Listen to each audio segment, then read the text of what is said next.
मित्रांनो, हे जे ठिकाण आहे नागपूर ज्यांनी वसवलं, तीन बेटा व्हिडिओ सुरू झाला, नागनगरी ज्याला म्हणतो आपण नागपूर, ते 300 वर्षापूर्वी ज्यांनी वसवलं, ज्याला नागपूर म्हणून दर्जा दिला, 10 गावं मिळून एकत्र केले, ते भक्त बुलंदशाह त्यांची ही समाधी आहे, ज्याला आपण गोंड राजे म्हणतो. इथं गेटवर त्यांचं नाव आहे. आणि या मागे हे जे दिसतात ह्या सर्व त्यांच्या वंशजांच्या समाधी आहेत. आणि यांचा मुख्य पुतळा महाराष्ट्र राज्य विधानसभेचं नागपूर हे उपराजधानी आहे. नागपूर उपराजधानीच्या विधान भवनाच्या गेटवर ज्यांचा पुतळा आहे, ज्यांनी ते नागपूर वसवलं, त्यांचा पुतळा विधान भवनच्या अगदी गेटवर पुतळा बसवण्यात आलेला आहे. हे त्यांचं समाधी स्थळ आहे.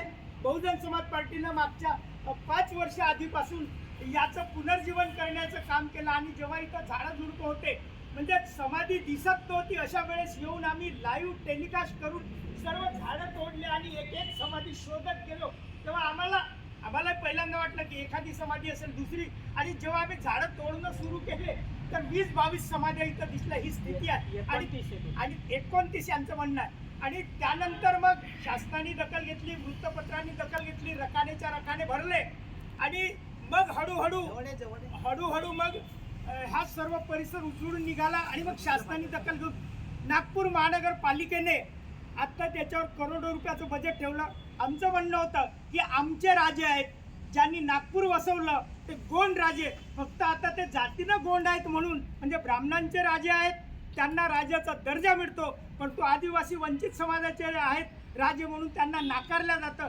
म्हणून ज्या पद्धतीनं गांधीची समाधी दिल्लीत आहे, त्या पद्धतीनं जसं ज्याला राजघाट म्हणतात, त्या पद्धतीनं आमच्या आदिवासी नेत्यांची समाधी सुद्धा राजघाटाच्या दर्जा देऊन ती विकसित करावी असे आम्ही शासनाला लिहिलं. आणि मध्यंतरी या नागपूर नगरीचे महापौर असलेले दयाशंकर तिवारी आलेत, अनेक लोक आलेत, आणि मग त्यांनी घोषणा केली की आम्ही विकसित करू. परंतु मध्यंतरीच्या काळामध्ये काही उपद्रवी लोक, मग शासनातले प्रशासनातले काही मनुवादी तत्व जे असतात, जे जातीमध्ये धर्मामध्ये जे भेद करतात किंवा भांडणं लावतात, अशा लोकांनी उपद्रव करून आता ही काही मुस्लिमांची जागा आहे अशा पद्धतीनं क्वेश्चन मार्क करून थोडासा उपद्रव करण्याचा प्रयत्न केला.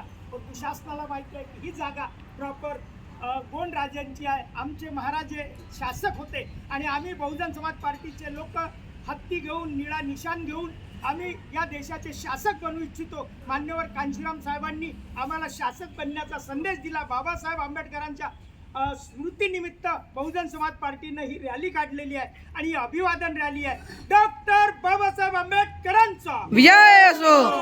बाबा आपका मिशन अधूरा, बीएसपी करेगी पूरा. बुलंदशाह अमर रहे, अमर रहे, अल्लाह रहे. भक्त बुलंदशाह अमर रहे, अमर रहे, अमर रहे. भक्त बुलंदशाह यांच्या समाधीला राजघाटचा दर्जा मिळालाच पाहिजे, मिळालाच पाहिजे. बुलंदशाह गोंडराजे यांना राजघाटचा दर्जा या स्थळाला मिळालाच पाहिजे, मिळालाच पाहिजे. धन्यवाद.